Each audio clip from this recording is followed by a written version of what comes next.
How did they trick me into buying 4 of this mold? Hello, my baby! Hello, my honey! Hello, my ragtime gal! Son, you kissed my wife! Baby, my heart's on fire! We now top off the Orthia combiner set with the 4th and last of the deluxe limbs, the female Autobot Lancer. This figure once again uses the Power of the Prime Deluxe mold for Moonracer, which was also repainted and remolded into Novastar and Greenlight, all of whom were throwaway characters in the old Generation 1 Season 2 episode The Search for Alpha Trion. As any engineer will say, the key to success is redundancy, redundancy, redundancy. So this figure is recolored and brought back once again, I would say hopefully for the last time, but now we know that this figure was remolded without combiner capability into Chromia, and will be remolded yet again into Nightbird, making a total of 6 figures so far which share this mold. The box is opaque, you can't see anything inside at all, which is typical for all the figures which come from the Generation Selects line. Though the printing clearly says that this is meant for the War for Cybertron Siege line. The secret code keeps telling me it's invalid on the website. Bah! The side panels just have the normal legal ease and logos. The only thing notable on the side is the ID sticker branding it as Autobot Lancer so you know exactly what it is you're buying. There's nothing else noteworthy about the box except for that sticker and the usual legalese. So let us open this box and give this one a proper lancing. Autobot Lancer comes with an instruction booklet, a weapon accessory, and a color-coordinated Power of the Prime's armor accessory. And this is Autobot Lancer out of box, with the only difference being in the colors. An interesting choice, to be sure. A lot of her is done in varying shades of blue and metallic blue, but most of her is a mind-blowing orange. Some parts are translucent. All of the sculpting is carried over from the other repaints, though this version, as with Greenlight, has removed the bending joints on the wrists, so that the hands are immobile. There's not much to ballyhoo about the alt mode. It's the same Cybertronian-style car as the others which share this mold, and nothing new has been added. Prime Master figures can still be plugged into the tiny studs on top, and the Prime armor accessory can still be plugged into the back as a kind of jet engine extension.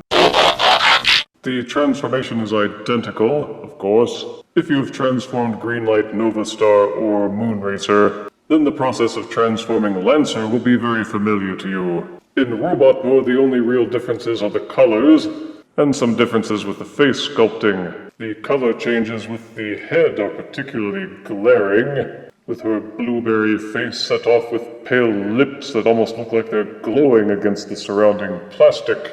The weapon accessory can still be plugged into either hand.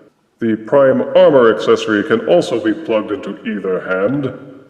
And the figure still has those 2 little dimples on the side of the chest, which will allow you to clamp the Prime armor accessory in place, to use as highly ugly and embarrassing protection in battle. And you can still flip up the combiner peg in robot mode to plug the Prime armor into the back of her pack, making her even more top-heavy than ever. As a combiner arm or leg, Lancer finally completes the Orthia combiner. Since all the limbs share the same geometry, this combiner boasts a feature which other combiners do not have, and that is symmetry.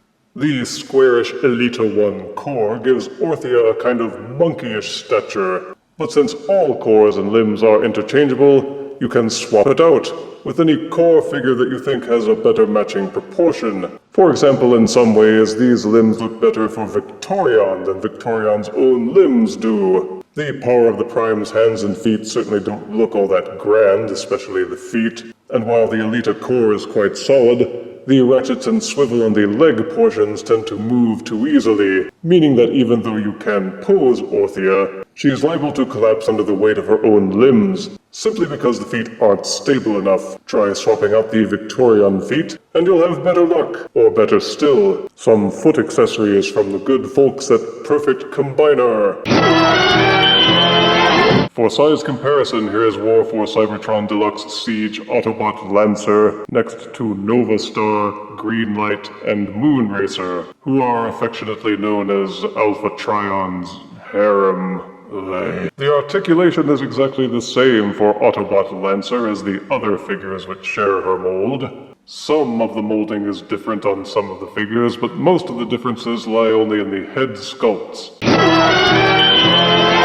Given that Hasbro has been duping us into buying repaints for a long time already, we really only have ourselves to blame if we want all the figures based on this mold. As a standalone figure, Select's Lancer doesn't stand out, except for those colors. She's a carbon copy of all the other Fembot Deluxes, with only some minor differences in the sculpting. Positives are that the mold itself is perfectly fine. It has good form, good accessories, good articulation. She finishes off the Orthia combiner, and has a new head sculpt. Negatives are that there's just no innovation here. You will either love or hate that color scheme. Plus, you have had this figure 3 times already.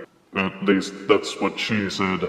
If you didn't really like the others, you won't like this one either. And unless you really want to finish off that Orthia combiner, you'll probably want to pass on this one. I give Generations Select's Lancer 5 out of 10 deaths. So long, laser lips. If you refuse me, honey, you lose me. Then you'll be left alone, oh baby. Tell them all and tell me I'm your own.